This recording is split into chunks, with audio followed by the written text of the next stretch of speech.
Speaker वगैरह बता दो। प्रिय विद्यार्थियों, आज का हमारा जो ये वीडियो है ये भारतीय राजनीतिक विचारक कौटिल्य पर आधारित है।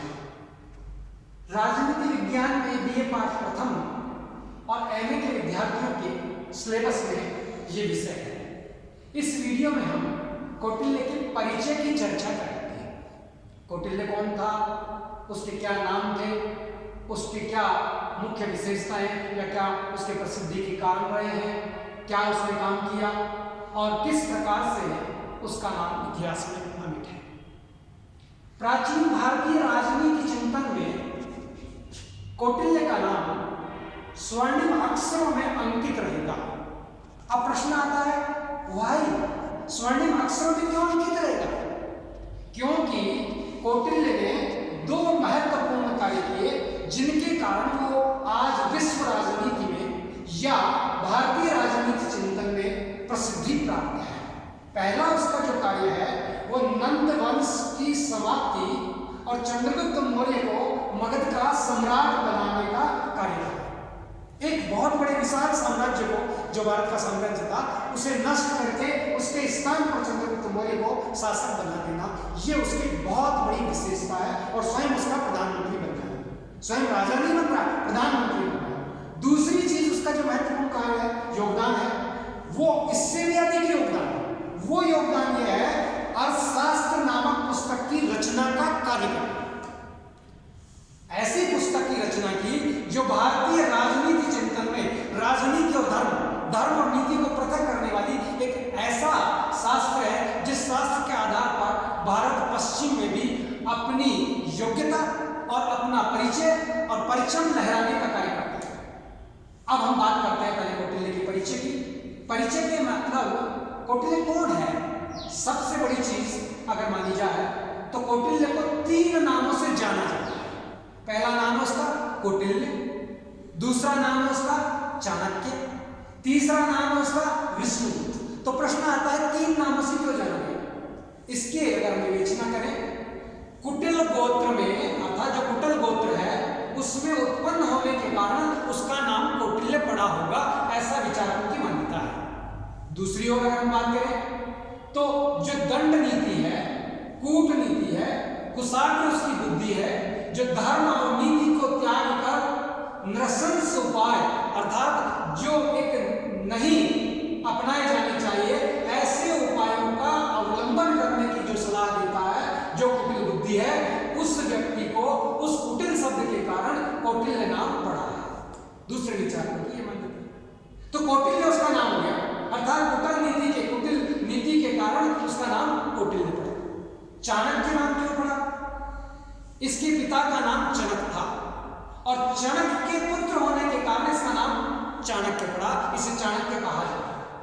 मुद्रा राक्षस में भी इसे चाणक्य ही कहा गया है। मुद्रा राक्षस जो एक नाटक लिखा गया और उस नाटक के अंतर्गत जो कहा गया कि महाकवि दंडी, महाकवि बाणभट्ट, महाकवि विशाखादत्त, कामंडक आदि ग्रंथों में इसे कौटिल्य नाम से ही पुकारा गया है। और मुद्रा राक्षस का जो नाटक है उसमें चाणक्य की कुटिल बुद्धि और उसको स्मरण करते हुए उसे कुटिल नीति के कारण कौटिल्य नाम से वर्णित किया गया है। तो कौटिल्य नाम इसलिए पड़ा और चाणक्य नाम में पड़ा। अब प्रश्न आता है विष्णुगुप्त। विष्णुगुप्त इसका ओरिजिनल नाम माना जाता है। ऐसा कहा जाता है कि स्वयं ये विष्णुगुप्त थे। तो कौटिल्य ने ही अपने बल और प्रयोग के साथ अपनी क्रोधाग्नि द्वारा नंद वंश को ध्वस्त किया, ऐसा मुद्रा राक्षस में उल्लेख आता है। इसका मतलब नंद वंश का विनाश करने वाला कौटिल्य है, ये प्रमाणित होता है, ये प्रमाण प्राप्त होता है। और चंद्रगुप्त मौर्य जो है मगध का सम्राट बना दिया जाता। तो पहली तो इसकी यही एक महत्वपूर्ण योग्यता हो गई, महत्वपूर्ण इसका कारण हो गया, योगदान हो गया, जिसके कारण इसे जाना जाता है। और इसका प्रमाण क्या है? मुद्रा राक्षस में प्रमाण है। प्रमाण क्या है? मौर्य शासन व्यवस्था, चंद्रगुप्त की शासन व्यवस्था, इसका प्रमाण। अब दूसरी जब हम बात करते हैं तो दूसरी बात है अर्थशास्त्र नामक पुस्तक की रचना। 1905 से पहले अर्थशास्त्र नामक पुस्तक की केवल मात्र चर्चा होती थी। ये पुस्तक कहाँ है, कैसी है, क्या लिखा है, उसके बारे में कपोल कल्पनाएं दिखाई देती थी। पुस्तक के बारे में कोई स्पष्ट प्रावधान या स्पष्ट में तंजौर जो है, उस जो मैसूर जिले में आता है, कर्नाटक सरकार जहाँ है राज्य है, उस कर्नाटक सरकार में एक ब्राह्मण परिवार ने वहाँ के प्राच्य पुस्तकालय में ये पुस्तक ला करके भेंट की। और उस पुस्तकालय की जो प्राच्य पुस्तकालय है उसके अध्यक्ष थे सामा शास्त्री। उन्होंने 2 साल तक अथक प्रयास करके उस पुस्तक का अनुवाद और उस पुस्तक की विवेचना करते हुए उसका प्रथम प्रकाशन प्रकाशित किया 1907 में। और जैसे ही उसका प्रकाशन प्रकाशित हुआ, पूरे विश्व में कौटिल्य की पुस्तक अर्थशास्त्र का लेखन और अर्थशास्त्र की विषय सामग्री, अर्थशास्त्र के माध्यम से भारतीय जो चिंतन परंपरा है उस चिंतन परंपरा का विकास की अवधारणाएं प्रतिबिंबित हुई। तो ये जो कार्य हुआ 1907 में जाकर के प्रकाश में ऑनलाइन बनाने का काम अर्थशास्त्र नामक पुस्तक का प्रारंभ हुआ। अब यहाँ फिर प्रश्न करते हैं कि नंदवंश का विनाश क्यों किया, पहली बात। दूसरी चीज, अर्थशास्त्र नामक पुस्तक क्यों लिखी। अगर इन दोनों प्रश्नों की हम इसकी परिचर्चा में बात करें तो नंदवंश का विनाश करने के पीछे भी 2 कारण हैं। नंदवंश जो था, उसके सम्राट धनानंद जो थे वो भोग विलासी हो चुके थे, ऐसा इन लोगों की मान्यता है। और भोग विलासी होने के साथ संपूर्ण भारत राष्ट्र की रक्षा करने में असमर्थता दिखाई दे रही है। तो ऐसी स्थिति में राष्ट्र की रक्षा, राष्ट्र का एकीकरण, राष्ट्र का विकास करने के लिए, चंद्रगुप्त मौर्य को शासक बनाने के लिए कौटिल्य के सामने एक परिस्थिति उत्पन्न हुई। परिस्थिति क्या है? बड़ी विचित्र कहानी है। छोटी सी कहानी के रूप में मैं इसे प्रस्तुत कर रहा हूं, आपको बता रहा हूं। नंदवंश का जो व्यक्ति था, जो उनका एक सैनिक था, सेनानायक था, महाघनानंद तो इसके शासक थे, सक्तार इसका मंत्री था। और सक्तार के और नंदवंश में थोड़ी अनबन और नाराजगी चल रही थी। श्राद्ध पक्ष आया और श्राद्ध पक्ष में ब्राह्मणों को भोजन कराने की परंपरा रही है और ब्राह्मणों को भोजन कराने के लिए आमंत्रित किया गया। उस आमंत्रण में चंद्रगुप्त मौर्य को भी उस आमंत्रण में कौटिल्य को भी आमंत्रित किया गया। और जब सक्तार ने कौटिल्य को सबसे ऊपर आसन पर बिठाया और अन्य को उस प्रकार से बिठाया, जब महागणानंद आए उन्हें परोसने के लिए, प्रणाम करने के लिए, जैसे उन्होंने कौटिल्य विष्णुगुप्त को देखा, उनका दिमाग चकरा गया।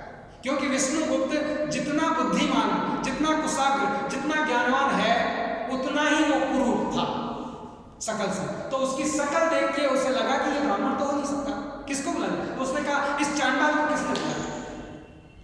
जैसे ये शब्द कहा, कौटिल्य को बहुत बुरा लगा कि एक ओर तो बुलाया जाता है और दूसरी ओर लज्जित किया जाता है। उसने अपनी शिखा बिखेर दी और बिखेर करके प्रण ले लिया कि जिस दिन मैं नंदवंश का विनाश कर दूंगा उस दिन मैं अपनी शिखा को बांधूंगा, अन्यथा नहीं बांधूंगा। और वहीं से संकल्प करके नंदवंश के विनाश का श्री गणेश आरंभ हो जाता है। और तक्षशिला विश्वविद्यालय के प्राध्यापक कौटिल्य ने ये निर्णय कर लिया है और इस निर्णय के आधार पर वो अपनी पृष्ठभूमि के अंतर्गत लग जाते हैं और चंद्रगुप्त नामक व्यक्ति को खोज लेते हैं ग्वाले के रूप में, और उसे खोज कर देश का राजा बना दिया जाता है, सम्राट बना दिया जाता है। इसलिए एक वंश का विनाश करके दूसरे वंश का सम्राट बनाना, ये एक महत्वपूर्ण उसकी विशेषता है। दूसरी घटना ये भी देखते हैं, सक्तार ने उसे क्यों आमंत्रित किया? सक्तार और ब्राह्मणों का जैसे आमंत्रित करता था, उसे ही क्यों आमंत्रित किया साथ में? आज तक तो सक्तार ने कभी कौटिल्य को आमंत्रित नहीं किया, पर सक्तार ने क्या देखा कि जब रास्ते से सक्तार जा रहे थे और कौटिल्य भी जा रहे थे, तो कौटिल्य के पैर में कांटा चुभा और कौटिल्य ने चारों तरफ आसपास में जितने कांटे थे उन सबको इकट्ठा किया। इकट्ठा करके तिनकी से उसमें आग लगा के जला। सक्तार को लगा कि ये व्यक्ति जो इन कांटों को जला सकता है, ये इतना क्रोधी, इतना गुस्सेल है, ये उनको भी, सम्राट को और उस साम्राज्य को भी नष्ट कर सकता है।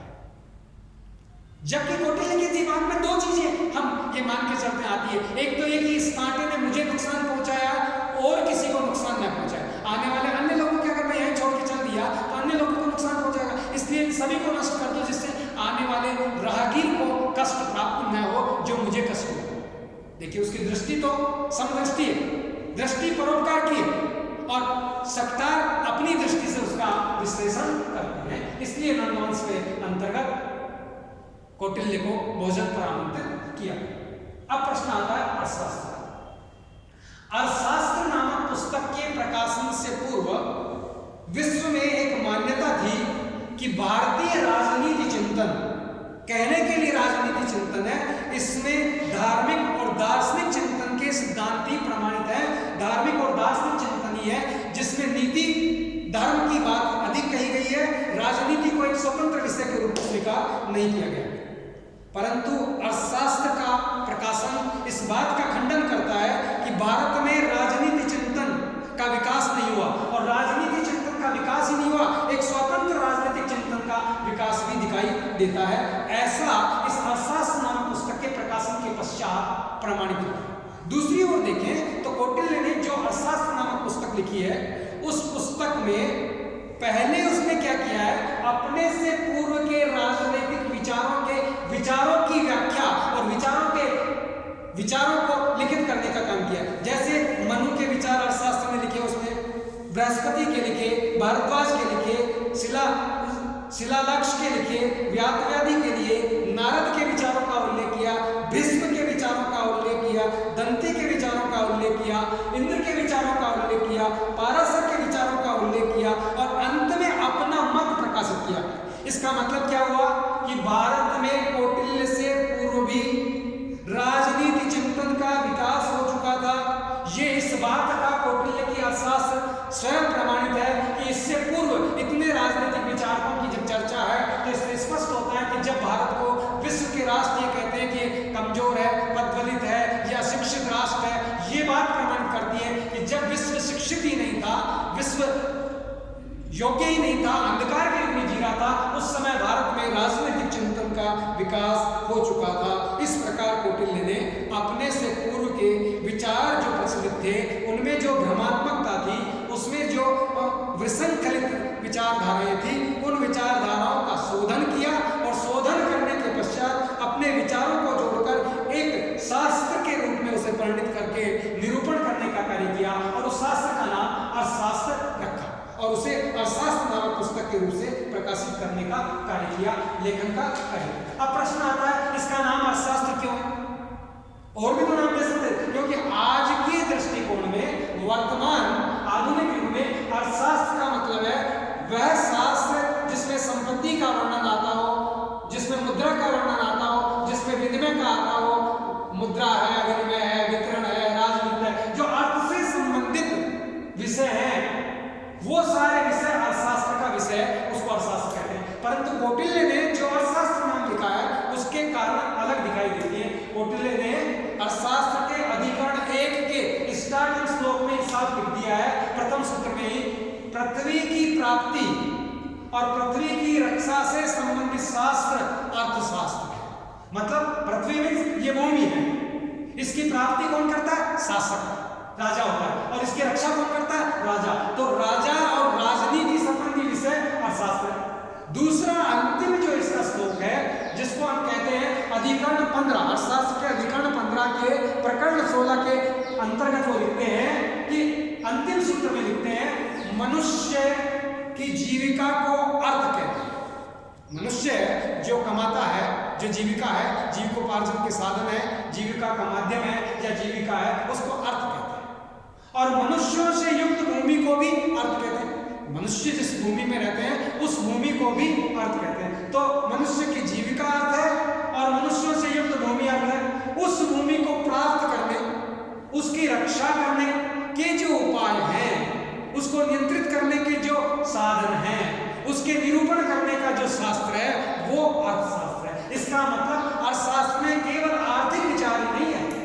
अर्थशास्त्र की जो रचना का उद्देश्य है, नामांकन जो है, उसका केवल मात्र आर्थिक विचार नामांकन नहीं है। अर्थशास्त्र में व्यक्ति, शासन, राजनीति, प्रशासन और राज्य के सुरक्षा, विदेश संबंध अर्थात राजनीति और प्रशासन पर लिखा गया विशद विश्लेषण करने वाला कोई ग्रंथ है, उसका नाम अर्थशास्त्र है। इसलिए उसे अर्थ पृथ्वी को कहते हैं। पृथ्वी पर रहने वाले लोग, तो पृथ्वी और पृथ्वी के लोगों के संबंध में जिस पुस्तक में चर्चा या विवरण पाया जाता है, विविध दृष्टांतों की विवेचना है, उस पुस्तक को अर्थशास्त्र नाम दिया गया।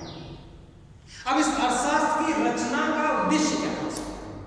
कौटिल्य कौटिल्य का अर्थशास्त्र नामक पुस्तक की रचना, क्योंकि दो ही तो उसकी प्रसिद्ध कार्य है, नंदवंश का विनाश करना और अर्थशास्त्र की रचना करना। तो रचना का उद्देश्य है, रचना का बेसिक उद्देश्य जो अगर दिखाई देता है, एक वंश की समाप्ति करके दूसरे वंश राजवंश की स्थापना है। इसका मतलब जो शासक है, जो राजा है, वो पृथ्वी पर राज्य करता है और जो वो राज्य है उस राज्य की वो रक्षा कैसे करे। पृथ्वी पर जिस राजा के द्वारा शासन किया जाता है उस शासन की रक्षा कैसे करे और किस प्रकार से अपनी भूमि के क्षेत्र के आधिपत्य का विस्तार करे। तो भूमि के विस्तार को कैसे किया जाए और जो भूमि है उसकी रक्षा कैसे की जाए, अर्थात राज्य के आंतरिक और बाह्य जो नीति है उसकी विवेचना इस ग्रंथ का उद्देश्य है कि आंतरिक नीति क्या हो राज्य की और शासक की और राजा की, और बाह्य नीति क्या हो जब वो दूसरे राज्यों से अपनी भूमि प्राप्त करे या राज्य का विस्तार करे। इस प्रकार से आंतरिक और बाह्य जो राज्य की नीति है उसकी विवेचना करना इस शास्त्र का उद्देश्य है। क्योंकि जब वो राजा बना रहा है तो राजा को नीति भी दे रहा है, राजा को उपाय भी दे रहा है, राजा को जो है सलाह भी दे रहा है और राज्य को स्थिर रखने के उपायों का वर्णन भी करता है। इस प्रकार से वो बनाता है, तभी वो राज्य की रक्षा कर सकता है, राष्ट्र की रक्षा कर सकता है। इसलिए इसका उद्देश्य है। अब अर्थशास्त्र में क्या है, कितनी रचनाएं, अगर हम देखें तो अर्थशास्त्र में 15 अधिकरण है, 150 अध्याय है, 15 अधिकरण, 150 अध्याय और 180 प्रकरण अर्थशास्त्र में उल्लिखित है, लिखे गए। अब प्रश्न आता है इन 15 अधिकरणों में क्या लिखा है, अर्थात 1 से लेकर 5 तक जो अधिकरण है उसमें राज्य के आंतरिक प्रशासन संबंधी विवेचना की गई। 1 से 5 तक राज्य के आंतरिक प्रशासन की विवेचना की गई और 6 से 13 तक राज्य के विदेश संबंध, कैसे राज्य दूसरे राष्ट्र, राज्य है, परराष्ट्र है, विभिन्न प्रकार के राज्य है, विराज्य, उन राज्यों के क्या संबंध हो, किस प्रकार से उन राज्यों के मध्य उसकी नीति हो, किस प्रकार से उन राज्यों का बैलेंस ऑफ पावर हो, इस प्रकार की विवेचना अध्याय 6 से 13 अधिकरण में की। और अधिकरण 14 और 15 में अन्य राज्य संबंधी विधिक चर्चाएं हैं।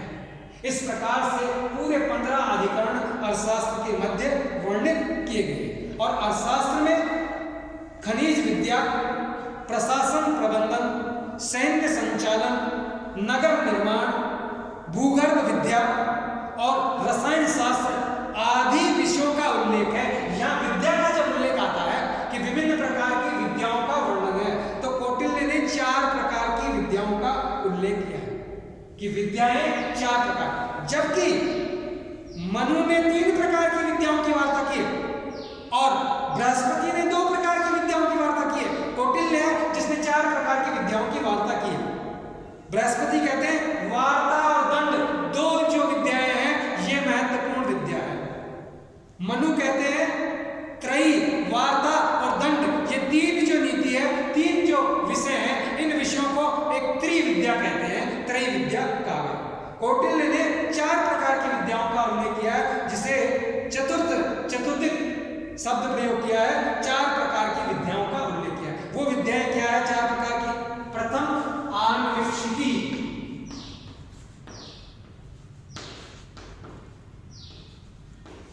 पहली विद्या अर्थात पहला अध्ययन का क्षेत्र जो है, ज्ञान का क्षेत्र है, वो आन्वीक्षिकी में निहित है। दूसरा उसने कहा त्रयी, त्रयी का मतलब इसमें 3 विषय हैं। तीसरा उसने जो विद्या का उल्लेख किया वार्ता, और चतुर्थ जो अध्ययन है, चतुर्थ विद्या है, ज्ञान है, वो है दंड। 4 प्रकार की विद्याओं का उल्लेख है, आन्वीक्षिकी, त्रयी, वार्ता और दंड। आन्वीक्षिकी के अंतर्गत आध्यात्म दर्शन का उल्लेख है, जिसमें सांख्य योग है, लोकायत है, इसके साथ योग है। इस प्रकार से ये जो विद्याएं हैं ये बुद्धिमत्ता, ज्ञानपूर्ण, वाक् चातुर्य और व्यवहारिक जीवन की विद्याएं आन्वीक्षिकी में निहित हैं। और इसी के माध्यम से व्यक्ति अपने ज्ञान का विस्तार कर सकता है, इहलोक और परलोक का विकास कर सकता है। त्रयी का मतलब 3, ऋग्वेद, और सामवेद, इन 3 वेदों की जो शिक्षा है वो त्रयी कहलाती है।